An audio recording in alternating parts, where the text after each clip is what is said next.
अस्सलाम वालेकुम बच्चों, कैसे हैं आप सब। आज हम पढ़ेंगे उर्दू की कहानी जिसका नाम है आज मैं हूँ और वो है। अहमद अपने कमरे में बैठा स्कूल का काम कर रहा था कि अचानक एक चिड़िया रोशनदान में आ बैठी। अहमद ने चिड़िया को देखा तो सोचा कि चिड़िया को पकड़कर पिंजरे में बंद कर लिया जाए तो बड़ा ही मज़ा आएगा। उसके बहन भाई भी खुश होंगे और अड़ोस पड़ोस वाले भी उसकी बहादुरी की तारीफ करेंगे कि उसने एक चिड़िया को शिकार किया। ये सोचकर वो आराम से बैठ उठा और कमरे से निकलकर किचन में आया। वहां से उसने रोटी के चंद बचे हुए टुकड़े तलाश किए और वापस अपने कमरे में आ गया। दरवाज़ा बंद करके वो कमरे के एक कोने में खड़ा हो गया। फिर रोटी के नन्हे नन्हे टुकड़े करके कमरे के वसत यानी दरमियान में फर्श पर फेंकने लगा। रोशनदान में बैठी चिड़िया देख रही थी। वो उड़ी और फर्श पर आकर रोटी के टुकड़े चुनने लगी। अहमद अपनी तरकीब पर बहुत खुश हुआ। उसने अपनी बनियान उतारी और दोनों हाथों पर फैलाकर दबे पांव चिड़िया की तरफ बढ़ा। फिर चिड़िया से 2-3 कदम पीछे रुककर उसने बनियान चिड़िया पर फेंक दी। उसका ख्याल था कि चिड़िया बनियान के नीचे आ जाएगी और वो आगे बढ़कर उसे पकड़ लेगा, लेकिन चिड़िया भी बड़ी तेज थी। बनियान गिरने से पहले ही वो उड़ी और रोशनदान में जा बैठी। अहमद को मायूसी हुई और चिड़िया पर गुस्सा भी आया जिसने उसकी मेहनत ज़ाया कर दी थी। इसने दिल में कहा, आज मैं हूँ और वो है। फिर वो चिड़िया से बोला, कोई बात नहीं, अब तो बच गई हो, लेकिन छोड़ूंगा नहीं।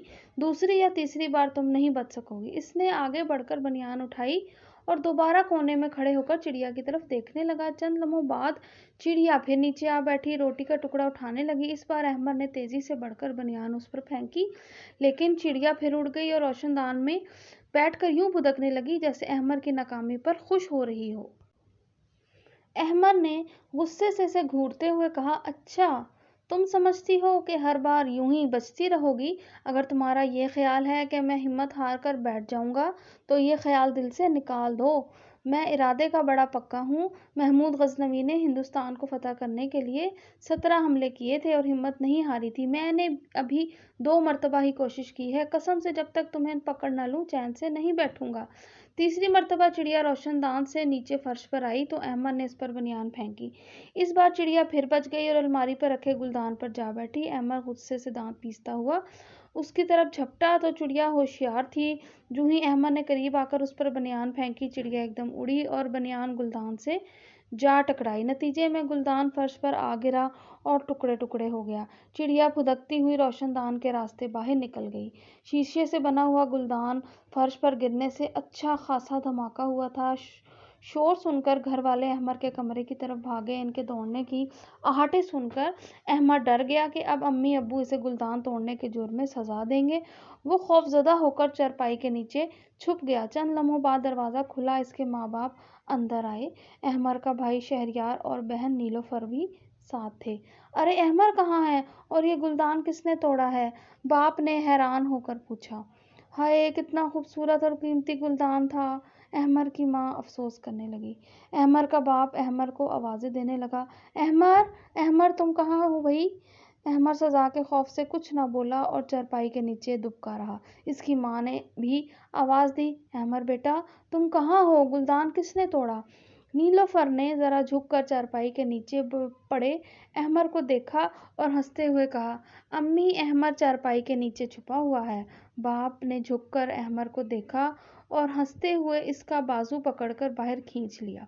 उसकी माँ भी मुस्कुराने लगी, लेकिन अहमद रोने लगा। अब्बू अब्बू, गुलदान मैंने नहीं तोड़ा। अहमद ने रोते हुए अपने बाप नवाजिश को बताया। तुमने नहीं तोड़ा तो फिर किसने तोड़ा है? सच सच बताओ, उसकी अम्मी ने नर्म लहजे में पूछा। अहमद रोता हुआ बोला, गुलदान चिड़िया ने तोड़ा है। मैंने तो सिर्फ इसे पकड़ने की कोशिश की थी। चुप हो जाओ बेटा, नवाजिश ने अहमद को प्यार करते हुए कहा। मुझे गुलदान टूटने का दुख नहीं है। आखिर एक ना एक दिन इसे टूटना ही था। लेकिन खुशी इस बात की है कि तुमने अपनी गलती छुपाने के लिए झूठ नहीं बोला। इंसान को हमेशा सच बोलना चाहिए। बाप की बात सुनकर अहमद ने इत्मीनान का सांस लिया और दिल में अहद किया कि वो आइंदा चिड़िया को पकड़ने की कोशिश नहीं करेगा। तो प्यारे बच्चों, हमें इस कहानी से ये सबक मिलता है कि अपनी कोई गलती छुपाने के लिए कभी भी झूठ नहीं बोलना चाहिए, हमेशा सच बोलना चाहिए।